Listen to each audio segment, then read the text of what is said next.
So hello everyone. As I promised in the last video where I was modifying the brakes in my Suzuki RF900, this is gonna be a little test ride video to show you how they now perform. So before I even start waffling more comprehensively about what I did, how I did it, how much it cost me and the rest of it, have a look at this little video clip showing you how the brakes perform now.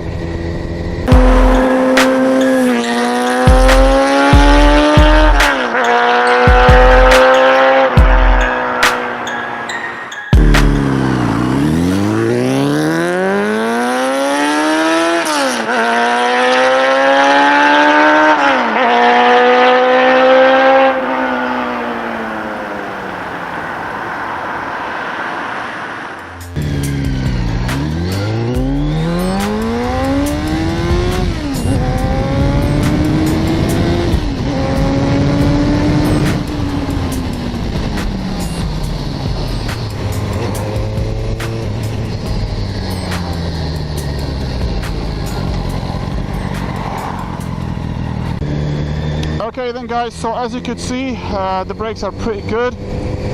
Job well done. Differences I've spotted pretty much straight away within literally a few minutes of riding the motorcycle after I've swapped the calipers.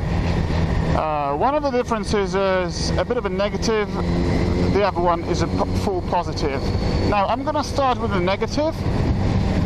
Before I even say anything about it, you've got to know it's something that is truly negligible. It's nothing major, it's not a problem, it's just something that you've got to bear in mind and adjust your riding style to it, and that is it. And what I'm talking about is sensitivity of the brakes.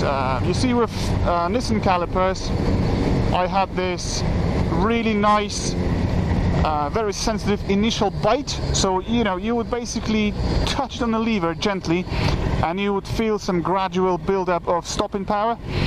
You see with those Tokicos from the Busa, they're not so sensitive, I'm afraid, but as I said, it's nothing really major, and I'm just being very fussy, so that's okay.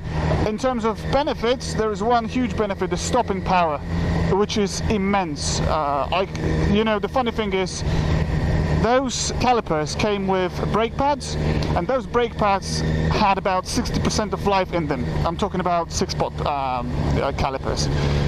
And in the old brakes, I've had pretty fresh calipers with about, I don't know, I would say 70-80% of life in the pads.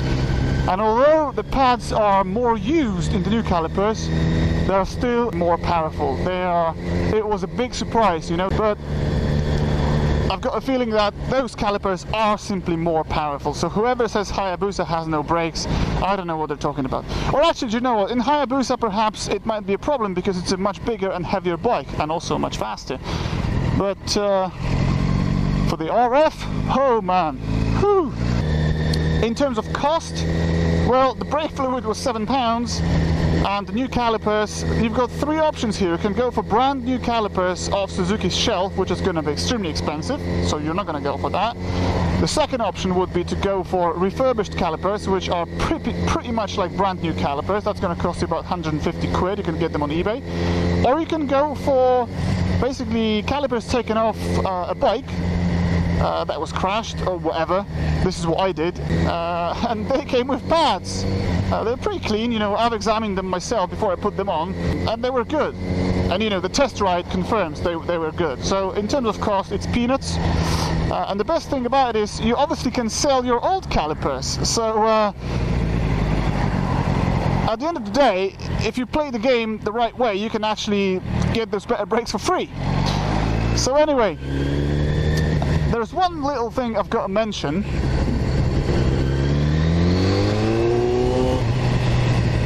There's one little thing I've got to mention here, which you also have to be aware of.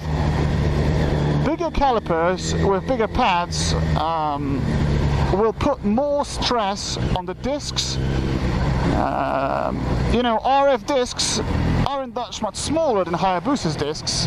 If they are smaller at all, this is about, I don't know, maybe 1 centimeter in diameter, so that's not a lot.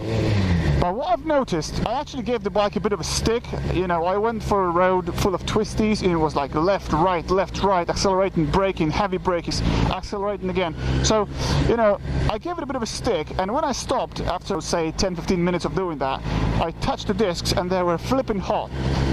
As in really hot. So this is something you've got to consider. It's not actually a very good idea if you think of, you know, getting absolute 100% out of your brakes. You're just going to overheat them, and you know, the worst case scenario, they might even snap. The discs might actually break, fall apart into pieces. So yeah, this is something you've got to consider. But apart from this, the brakes feel more powerful, and it gives you this sense of security, and it just gives you more assurance. So thank you very much for watching. Till next time. I'm stopping on the red light.